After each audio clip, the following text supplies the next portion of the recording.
Warahmatullahi wabarakatuh. Terima kasih atas kesempatan yang diberikan kepada saya. Hari ini saya ingin menyampaikan pemahaman saya setelah mengikuti pendidikan guru penggerak, yaitu tentang budaya positif. Yang terhormat Ibu Kepala Sekolah SDN 1 Bakti, Kecamatan Batu Benau, Kabupaten Hulu Sungai Tengah. Yang terhormat Dewan Guru, Bapak dan Ibu-Ibu SDN 1 Negeri Bakti, Kecamatan Batu Benau. Hari ini ulun hanya ingin menyampaikan pemahaman saya tentang budaya positif di sekolah. Aksi nyata tugas modul 1.4. Konsep-konsep dari modul yang sudah saya pelajari di sini adalah konsep-konsep kunci dalam modul budaya positif. 1. Disiplin positif, motivasi perilaku manusia, kebutuhan dasar, posisi kontrol restitusi, keyakinan kelas, dan segitiga restitusi. Disiplin positif. Nah, kalau Bu Hentian mendengar kata disiplin, apa yang ada di benak Bapak dan Ibu mendengar kata disiplin? Tata tertib, patuh, ya. Nah, tata tertib dan patuh itu harus diapa? Dilaksanakan. Disiplin positif adalah pendekatan disiplin yang mengajarkan tentang tanggung jawab kepada anak dan mengembangkan kesadaran diri berdasarkan nilai-nilai kebijakan. Disiplin positif menjadi dasar penting dalam menciptakan budaya positif di sekolah. Guru dapat mengajarkan siswa tentang aturan dan konsekuensi positif yang berlaku, yang memungkinkan mereka untuk belajar dari kesalahan dan berkembang secara holistik. Dengan pendekatan ini, siswa menjadi lebih bertanggung jawab terhadap diri mereka sendiri. Nah, sebelum kita memasuki ke motivasi perilaku manusia, Bu Hentian coba kepalkan tangan Tian. Anggap di dalam tangan Tian tuh kertas kah, tisu kah, atau sesuatu yang berharga. Nah, kepalkan tangan Tian. Nah, ini ada yang hendak membuka kepala tangan Tian. Kira-kira apa yang ingin Tian lakukan? Sesuatu yang di dalam tangan Tian ini sesuatu yang berharga. Ketika ada orang yang ingin mengambilnya, bagaimana Tian? Ada yang menahani, ada yang mempertahankan. Ya. Terima kasih. Berarti ketika sesuatu yang berharga di tangan kita, kita akan mempertahankan sekuat tenaga. Tapi kalau kita hendak membuka, kayak apapun kebuka, ya kan? Berarti posisi kontrol terhadap anak-anak tuh ada pada diri kita sendiri, diri sendiri. Hendak membuka atau menutup ada pada kita yang menentukan. Ya, terima kasih. Ini motivasi perilaku manusia. 1. Untuk menghindari ketidaknyamanan hukuman. 2. Untuk mendapatkan imbalan atau penghargaan dari orang lain. Motivasi perilaku manusia yang ketiga adalah untuk menjadi orang yang mereka inginkan dan menghargai diri sendiri dengan nilai-nilai mereka percaya.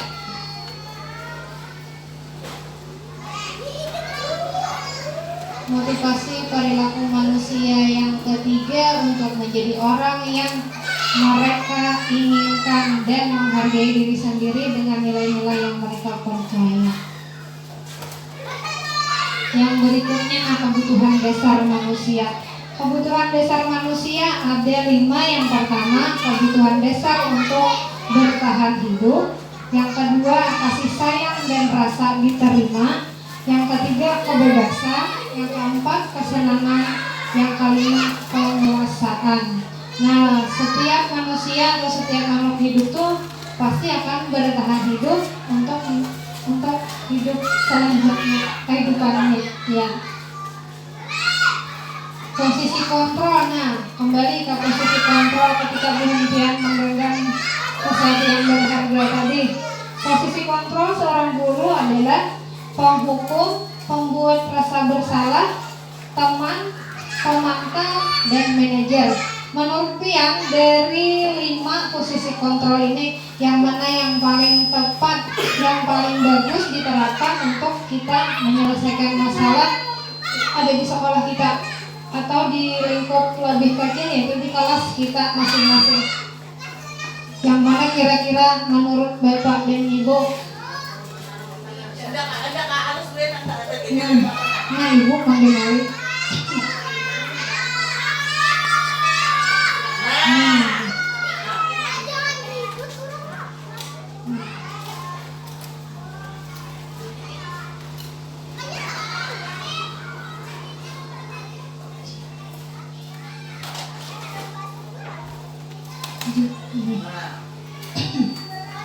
Apa kira-kira yang pernah Pian lakukan di kelas? Posisi kontrol seorang guru tadi, penghukum kan misalnya anak salah dihukum menulis 5 baris. Nah karena bullyingnya, yang mana menurut Pian kira-kira 1 sampai 5 itu yang pernah Pian lakukan di kelas Pian, atau kalau ibu olahraga, ibu agama yang pernah melakukan di lapangan misalnya? Memantau, teman, manajer.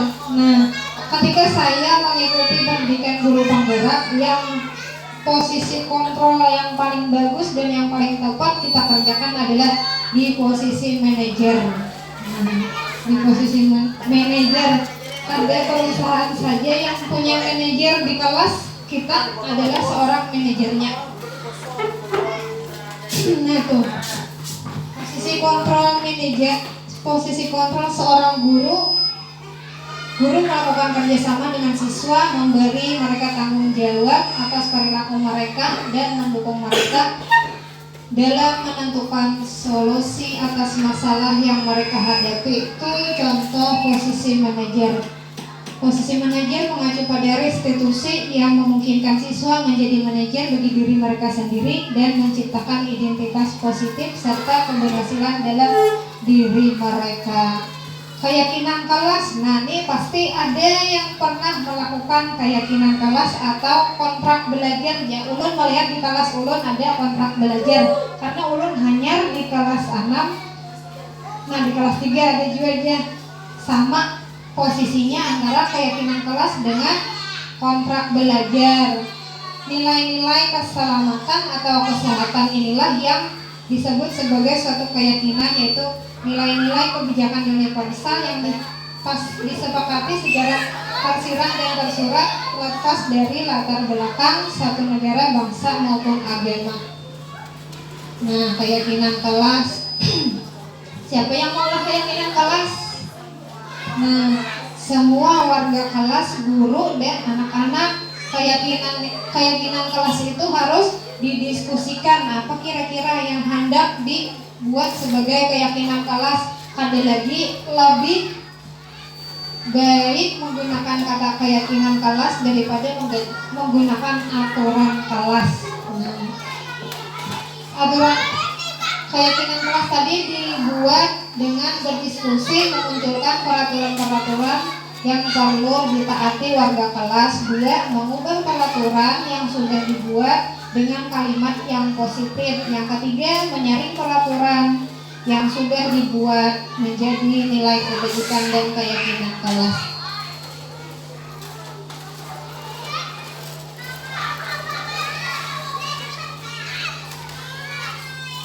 Nah, ini contoh kebijakan, nilai kebijakan atau keyakinan yang ingin diangkat dari peraturan. Misalnya, menggunakan helm saat mengendarai motor. Kira-kira apa nilai kebijakannya? Mengendarai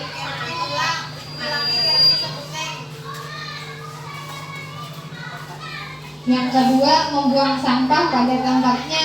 Yang ketiga, dilarang menggunakan kata-kata kasar. Kira-kira kalimat positifnya adakah yang bisa mengubah nilai kebijakan keyakinan kelas tadi diubah ke kalimat positif?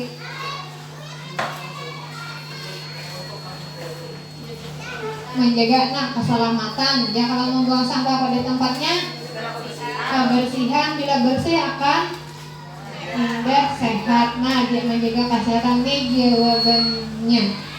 Nah, keselamatan, menjaga kebersihan, dilarang menggunakan kata-kata kasar tadi, selalu bersikap positif atau hormat kepada orang lain. Contoh keyakinan kelas atau sekolah, setiap anggota kelas perlu belajar. Setiap anggota kelas perlu menjaga kebersihan. Setiap anggota kelas perlu saling menghargai. Setiap anggota kelas perlu merasa aman. Nah, ini penyelesaian masalah ketika menggunakan segitiga restitusi. Ulun membuat video samalah menyelesaikan masalah dan menggunakan segitiga restitusi.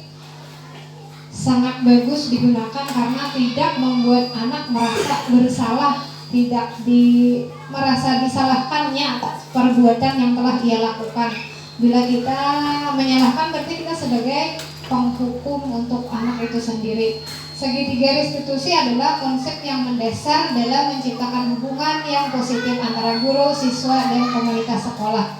Dalam segitiga restitusi, sebuah dialog yang dijalankan oleh guru agar dapat menghasilkan murid yang mandiri dan bertanggung jawab. Bertanggung jawabnya ketika tadi terjadi perkelahian antara anak A dan anak B, ini harus bertanggung jawab atas yang telah ia lakukan terhadap temannya tadi.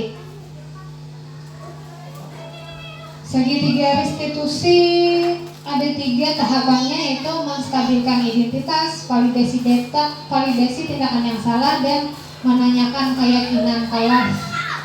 Ini adalah gambar segitiga restitusinya. Di menstabilkan identitas tuh ada pertanyaan-pertanyaan supaya anak ada merasa bersalah tadi atau anak tidak merasa ia dihukum. Ada pertanyaannya. Pertanyaannya di sini kalau lagi baca ada hawa ulun yang membacakan. Ketika kita menstabilkan identitas, ada bentuk pertanyaan pernyataan. Setiap kita memanggil anak ke dalam ruang tertentu, jangan kita langsung menyelesaikan masalah di kelas dengan ada teman-temannya. Itu membuat anak merasa minder lagi terhadap teman-temannya. Jadi kita bawa anak ke satu ruangan untuk menanyakan atas perbuatan yang dilakukan. Pertanyaannya ketika kita menstabilkan identitas tadi, kita pernyataannya setiap orang pasti pernah melakukan kesalahan. Kita stabilkan dulu identitasnya. Habis itu kamu bukan satu-satunya yang pernah melakukan ini. Nah, ini ada merasa supaya ada merasa tadi, jadi kita nyatakan kamu bukan satu-satunya yang pernah melakukan ini. Habis itu ketika kita melaksanakan validasi tindakan yang salah, ada juga pernyataan yang supaya anak tadi tidak merasa down, tidak merasa bersalah. Kamu tentu punya alasan mengapa kamu melakukan itu. Nah, adik kita aja, kenapa kamu melakukan ini, kenapa kamu memukulnya misalnya, apalagi memukul itu kan termasuk tindakan yang tidak boleh. Yang kedua pernyataannya, adakah cara yang efektif untuk mendapatkan apa yang kamu butuhkan? Ada yang memaksa orang, ada yang melakukan kesalahan tadi. Habis itu menanyakan keyakinan kelas. Nah, kita tadi sudah membuat keyakinan kelas, ditanyakan pulang kepada anaknya yang melakukan kesalahan tadi dengan keyakinan kelas apa yang telah kamu langgar. Ini bisa kita menjawab keyakinan A, keyakinan B misalnya. Dan pernyataan kedua, kamu ingin menjadi orang yang seperti apa setelah melakukan itu. Nih, segitiga tahapan restitusi menstabilkan identitas tadi, validasi tindakan yang salah, dan keyakinan kelas. Apa yang ingin ditanyakan? Nah, Adakah yang ingin ditanyakan? Ditanyakan, tolong ditulis pertanyaannya di kertas. Apa?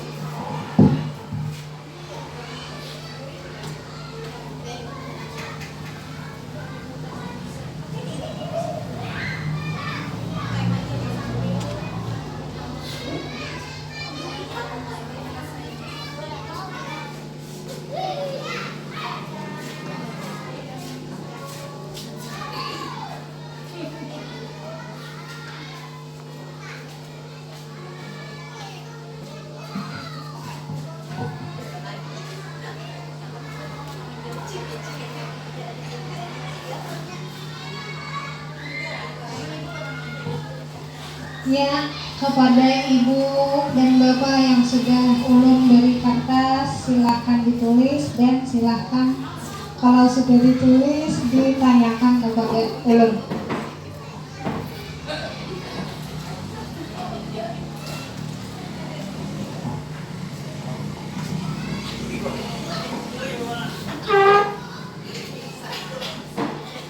Assalamualaikum warahmatullahi wabarakatuh. Dari penjelasan Ibu tadi, ada beberapa yang ingin saya tanyakan. Itu kalimat yang seperti apa yang harus kita gunakan dalam validasi tindakan yang salah. Terima kasih.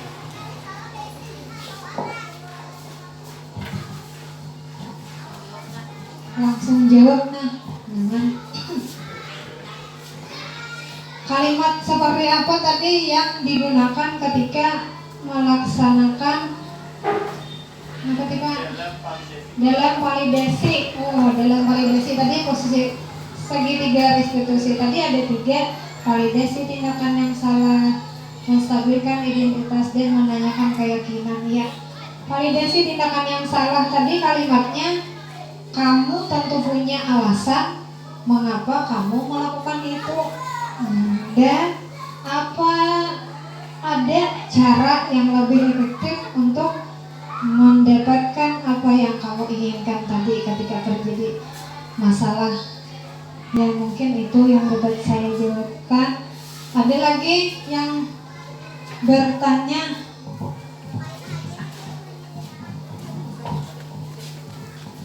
Assalamualaikum warahmatullahi wabarakatuh. Ya, terima kasih atas kesempatan yang diberikan. Di sini saya ingin bertanya yang bersangkutan dengan segitiga restitusi tadi. Pada segitiga restitusi ada kalimat menstabilkan identitas. Nah, bagaimana caranya menstabilkan identitas tersebut? Terima kasih. Terima kasih atas pertanyaan Ibu. Ternyata segitiga restitusi ini materi yang sangat digemari atau yang sangat bagus untuk dibahas di hari ini. Bagaimana cara menstabilkan identitas tadi? Nah, kalimatnya atau pernyataannya, kita harus menanyakan murid dengan kalimat, setiap orang pasti pernah melakukan kesalahan dan kamu bukan satu-satunya orang yang melakukan ini, sehingga anak tidak merasa minder atas perbuatan yang telah ia lakukan, dan semoga dia bisa mempertanggungjawabkan permasalahan yang telah ia lakukan tadi. Ya, nah sekarang Ibu.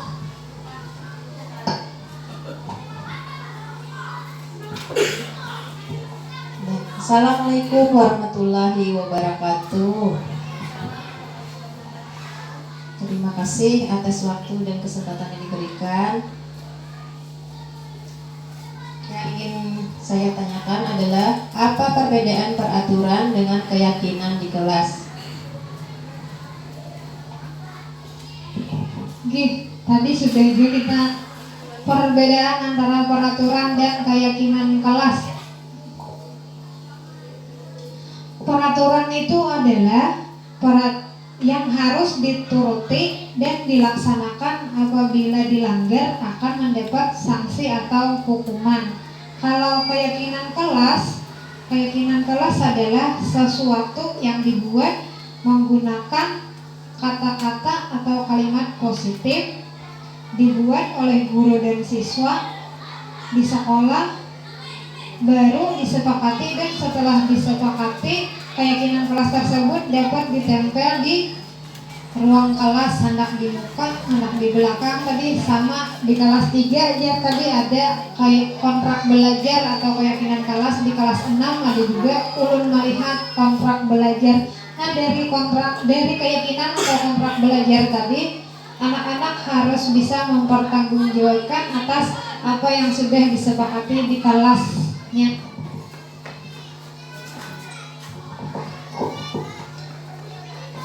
Assalamualaikum warahmatullahi wabarakatuh.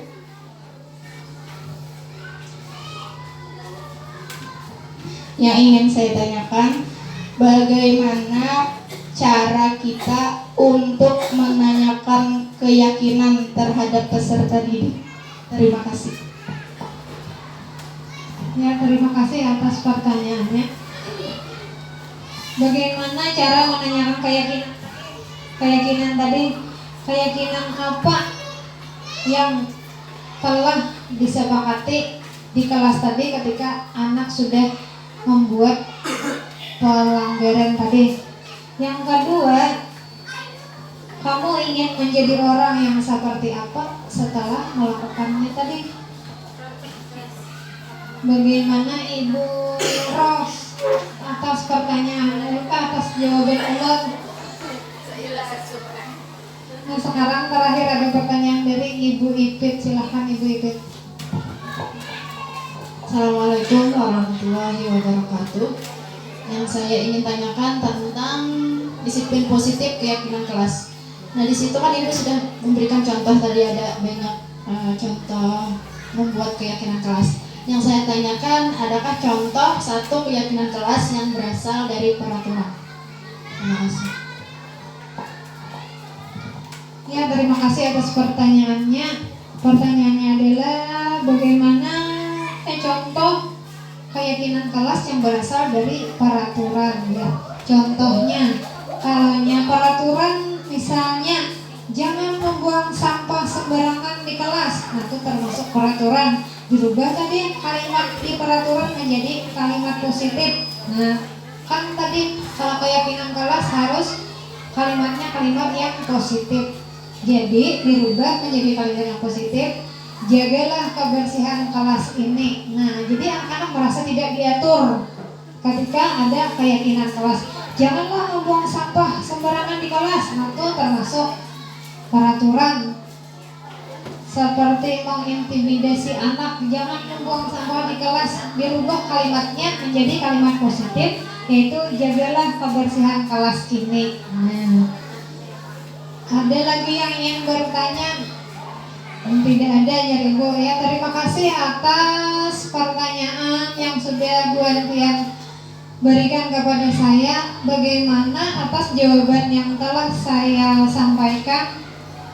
Bagaimana Ibu? Sudah paham, sudah puas, sudah. Nah, sudah paham, sudah mengerti, sudah puas, menambah pemahaman kita tentang budaya positif, yaitu keyakinan kelas tadi atau kontrak belajar.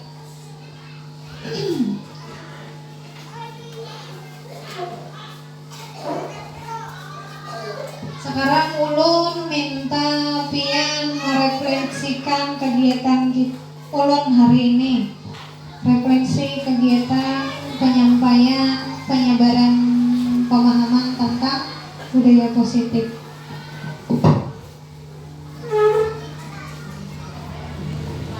Kalaunya sudah ditulis, ulun minta tolong ditempel di papan, di hijau papan tulis.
Apabila Bapak dan Ibu sudah selesai menulis, silahkan ditempel di papan sini.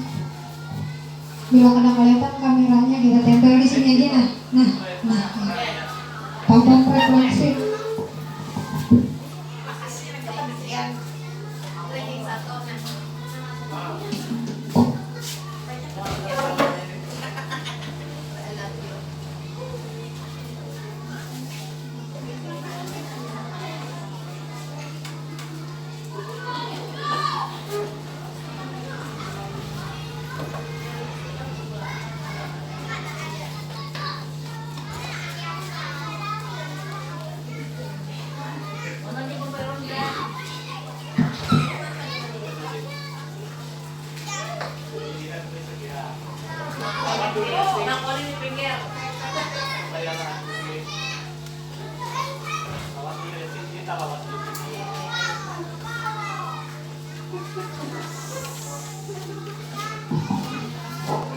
Berputar depan diupload apabila sampai 2 jam setengah saku laptop dibuka.